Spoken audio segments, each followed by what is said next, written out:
இந்த வெப்பத்தினால பாதிக்கப்பட்டவர்களுக்கு சிகிச்சை செய்யும் வண்ணம் நம்ம வந்து பிரத்யேகமாக ஒரு 10 பெட்டுகள் கொண்ட ஒரு வார்டு வந்து நாங்கள் தயார் நிலையில் வச்சிருக்கிறோம். இது போக ரொம்ப அதிதீவிர சிகிச்சை வந்து தேவைப்பட்டால் நம்ம வந்து தீவிர சிகிச்சை பிரிவிலையும் 2 பெட்டு நம்ம வந்து ரிசர்வில் வச்சுருக்கோம்.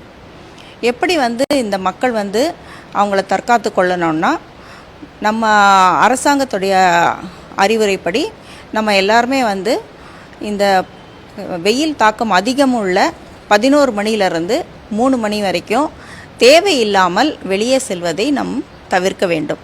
மற்றும் வந்து நம்ம நல்ல ஹைட்ரேட் பண்ணி நம்ம நீர் சத்து, உப்பு சத்து எல்லாமே வந்து சரியான அளவில் உட்கொள்ள வேண்டும். நம்ம வந்து இந்த மாதிரி காஃபி, டீ இதை மாதிரி வந்து பானம் விட்டு நல்ல குளிர்பானங்கள், நீர்மோர், அந்த இளநீர் இந்த மாதிரி வந்து இந்த நீர் வகைகளை நம்ம உட்கொள்வதால் நம்ம வந்து உடம்பு வந்து நீர் சத்தை தக்க வைத்துக்கொள்ள நம்மளுக்கு நல்ல ஏதுவாக இருக்கும்.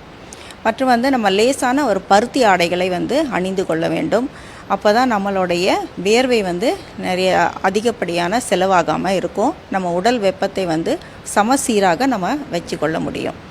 இந்த வந்து வெப்பத்துடைய தாக்கம் வந்து எப்போவுமே இந்த வயதானவர்களை வந்து அதிகப்படியான தாக்குதலுக்கு உள்ளாகிறாங்க. அதனால் இந்த 2 ஏஜ் குரூப்ஸும் வந்து அவங்க வந்து ரொம்ப கவனமாக இருக்கணும். இந்த வந்து வெப்பத்தினால் ஆகக்கூடிய பாதிப்புலேருந்து அவங்கள தற்காத்து கொள்வதற்கு எல்லா முயற்சிகளையும் எடுத்துக்கொள்ள வேண்டும்.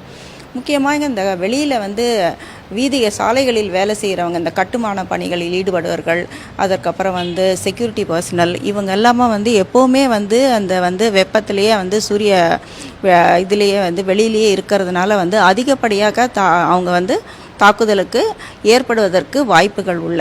அதனால் வந்து நம்ம வெளியே போகும்போது ஒரு குடையையோ நம்ம வந்து எடுத்துக்கொண்டு நம்ம வந்து வெயிலுடைய தாக்கத்திலிருந்து நம்மை காத்துக்கொள்ள வேண்டும். மேற்கொண்டு வந்து இதை பற்றி வந்து எப்படி வந்து இந்த வெயிலுடைய தாக்கத்தை வந்து நம்ம வந்து லேசான ஒரு தாக்கம், மிக தீவிரமான தாக்கம் என்று நம்ம பிரித்து கொள்ளலாம். லேசான தாக்கம் வந்து இந்த உடல், இந்த நம்மளுடைய தோலில் வந்து சில இந்த மாதிரி வந்து வேர்க்குருன்னு சொல்கிறோம் இல்லையா, அந்த மாதிரி, இல்லைனா சில நோய் தொற்றுகள் வந்து இந்த இடுக்குகளில், இந்த கை, இந்த கால் இடுக்குகளிலெல்லாம் வந்து இன்ஃபெக்ஷன் வந்து இந்த அதிகப்படியான வந்து வேர்வை வருவதனால வந்து நம்மளுக்கு வந்து இன்ஃபெக்ஷன்ஸ் வருவதற்கு வாய்ப்புண்டு. இது வந்து மைல்டுனா நம்ம வந்து அதுக்கு வந்து தேவையான அந்த இது வந்து பவுடர்ஸ் அந்த மாதிரி சன்ஸ்க்ரீன் லோஷன்ஸு, அதுக்கப்புறம் குடை யூஸ் பண்ணுறது, அதுக்கப்புறம் பவுடர்ஸ் யூஸ் பண்ணுறது, இந்த வேர்வை இன்ஃபெக்ஷன்லேருந்து நம்ம தற்காத்து கொள்ளலாம். மேலும் வந்து நம்மளுக்கு வந்து இந்த வெயில் தாக்கத்தினால வந்து பிபி வந்து இந்த இரத்த அழுத்தம் வந்து குறைவதற்கு வாய்ப்புள்ளது. ஏன்னா அதிகப்படியான நீர் வந்து நம்ம உடம்புலேருந்து வெளியேறுவதனால வந்து நம்மளுக்கு வந்து நம்மளுடைய இரத்த அழுத்தம் குறைவதற்கு வாய்ப்புள்ளது. இப்போ லேசான இந்த இரத்த அழுத்தம் குறைவது வந்து லேசான டிகிரியில் இருக்கும் பொழுது நம்ம வந்து ஓஆர்எஸ் என்னும் சொல்லக்கூடிய இந்த உப்பு சர்க்கரை கரைச்சலை வந்து சரியான அளவில் தண்ணியில் கரைச்சி நம்ம குடிக்கிறதுனாலையோ, இளநீர், மோர் இதெல்லாம் குடிச்சதுனால வந்து நம்ம இந்த குறைவான இரத்த அழுத்தம் குறைவில் வந்து நம்மளை பாதுகாத்து கொள்ளலாம். மேலும் வந்து அதிகப்படியான வந்து ரொம்ப வந்து வேர்வை வெளியிட்டு நம்மளுடைய இரத்த அழுத்தம் ரொம்ப குறைஞ்சிடுச்சுன்னா வெறுமனே வந்து நம்ம வாய் வழியாக வந்து இந்த உப்பு கரைச்சலை வந்து உட்கொள்வதனால வந்து நம்மளுக்கு வந்து சரி செய்ய முடியாத நிலைமையில் வந்து மருத்துவரை அணுகி நம்ம வந்து ஐவி ஃப்ளூயிட்ஸ் வந்து போட்டுக்கக்கூடிய நிலைமை இருக்கும். ஸோ இது வந்து ஈஸியாக வந்து நம்ம மேனேஜ் பண்ணக்கூடிய ஒரு நிலைமை. இதை தவிர்த்து விட்டு நம்ம வந்து பார்த்துக்கலாம். நம்ம வந்து கவனக்குறைவாக இருந்தால் வந்து மேற்கொண்டு அதிகப்படியான பாதிப்புகளை நம்ம சந்திக்க நேரிடும். ஏன்னா அதிகப்படியான நம்ம வந்து நீர் வந்து வெளியே போனால் வந்து நம்மளுடைய இரத்தத்துடைய அடர்மானம், திக்னஸ் வந்துட்டு இரத்த ஓட்டமே வந்து ரொம்ப கம்மியாகிடும். இந்த இரத்த ஓட்டம் ரொம்ப கம்மியாகிறதுனால மூளை, சிறுநீரகம் எல்லா முக்கிய உறுப்புகளும் பாதிக்கக்கூடிய நிலைமை. அது வந்து அதிதீவிர பாதிப்புன்னு சொல்லக்கூடிய அளவு.